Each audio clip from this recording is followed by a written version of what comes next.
হরে কৃষ্ণ বন্ধুরা, আশা করি আপনারা সকলেই ভালো আছেন, সুস্থ আছেন।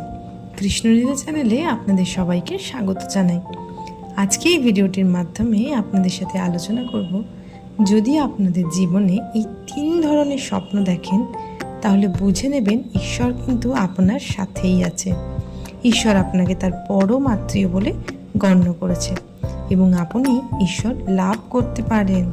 তো চলুন জেনে নিই এই 3 ধরনের স্বপ্ন কি, আর এই স্বপ্নগুলি দেখার অর্থই বা কী। তাই আপনাদের কাছে অনুরোধ, দয়া করে পুরো ভিডিওটা মনোযোগ সহকারে দেখবেন এবং কমেন্ট বক্সে হরে কৃষ্ণ লিখতে কিন্তু একদম ভুলবেন না। তো চলুন ভিডিওটা শুরু করা যাক। প্রথমে বলি, যদি আপনারা স্বপ্নের মধ্যে দেখেন যে আপনারা গীতা পাঠ করছেন, তাহলে বুঝে নেবেন আপনি পরমেশ্বর এর খুবই প্রিয় পাত্র এবং স্বয়ং ভগবান খুব শীঘ্রই আপনার কাছে দর্শন দিতে চলেছে। এছাড়াও বন্ধুরা, আপনারা যদি এইরূপ কোনো স্বপ্ন দেখে থাকেন তাহলে বুঝে নেবেন ভগবান প্রতিটি পদক্ষেপে আপনাদের রক্ষা করছেন। কেউ কখনোই আপনাদের চেয়েও ক্ষতি করতে পারবে না। গীতা পাঠ করছেন এইরূপ স্বপ্ন দেখলে বুঝে নেবেন সমাজে আপনাদের পদমর্যাদা বৃদ্ধি পেতে চলেছে। এরপর বলবো বন্ধুরা, এইরূপ স্বপ্ন আপনারা যদি যুবক যুবতী অবস্থায় দেখেন তাহলে বুঝবেন ভগবান আপনাদের বিশেষ কোনো কারণে পৃথিবীতে পাঠিয়েছেন, যে কাজ একমাত্র আপনিই করতে পারেন। এরপর জেনে নেব দ্বিতীয় স্বপ্ন সংকেত সম্পর্কে। দেখুন বন্ধুরা, ভগবান আপনাদের সঙ্গে রয়েছে।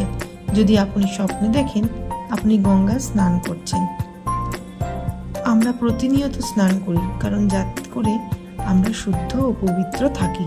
আর গঙ্গা স্নান হলো সব থেকে পবিত্র স্থান। সকল পাপ ধুয়ে যায় এই স্নানে।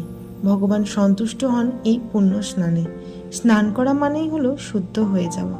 শরীরের সকল রকমের ময়লা আবর্জনা দূর হয়ে যায় স্নানের মাধ্যমে। আর আমরা জানি গঙ্গা হলো পতিত পাবনী। যুগ যুগ ধরে সমাজের যত নোংরা বহন করে চলেছে মা গঙ্গা। তাই গঙ্গা স্নানের স্বপ্ন দেখলে বুঝবেন ভগবান শ্রীকৃষ্ণ আপনার সঙ্গেই আছেন। তার কৃপা দৃষ্টি আপনার উপর সর্বদা বিরাজমান। এরম পবিত্র স্নানের স্বপ্ন দেখলে আপনার জীবন থেকে সমস্ত নেগেটিভ এনার্জি দূর হয়ে যাবে।